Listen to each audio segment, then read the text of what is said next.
So Beth, you have deep experience in agency, in broadcast, and in cable. Of the three, which would you say are currently undergoing the greatest change? I think the changes that are happening are affecting all three areas pretty dramatically. It would be pretty tough to say which one was undergoing the most change, but and perhaps it's just because I'm on this side at the moment, I think the content providers are dealing with an enormous amount of change because consumers are shifting, technology is shifting, and the combination of the two is just giving us so many more things that are opportunities and so many more challenges in terms of measurement. How are you managing this change through research?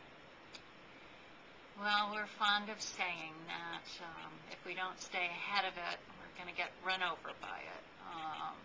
So we really do everything that we can to try to experiment with newer things that are coming along so that we have experience along with clients to help us understand changes. It's obviously really tough to do, but we do try to stay involved with a lot of the newer things that are coming down the line. Can you go into a little more detail about some of these? Sure. I think some of the things that have been very interesting just in the last couple of years that we've done, we do a lot of custom research work with clients, particularly in the areas of sponsorship and cross-platform. And we always learn a lot from that. I think that those are actually great projects for us to work on because they actually are so readable and really show the value of a well-constructed advertising program. So that's one area. We've also certainly worked with the set-top box data fairly extensively. We've done a number of trials with a number of the different companies, and I think there's great value down the line with that type of information.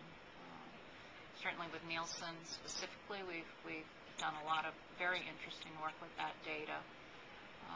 So both with kind of custom and traditional Nielsen and non-Nielsen, there have been a lot of things that we've touched in the last couple of years that I think show a lot of potential.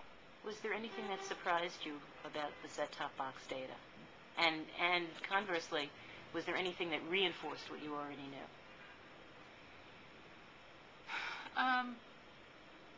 The set-top box data, I certainly don't pretend to understand all of what is there. We have worked on a trial basis with a number of the companies. Surprising, I don't think there's anything that we weren't expecting to see in the set-top box data. I think there's still an awful lot that needs to be worked out so that we can really find the utility in that data. So I guess if there's anything that would have surprised me, it's just how complicated it is.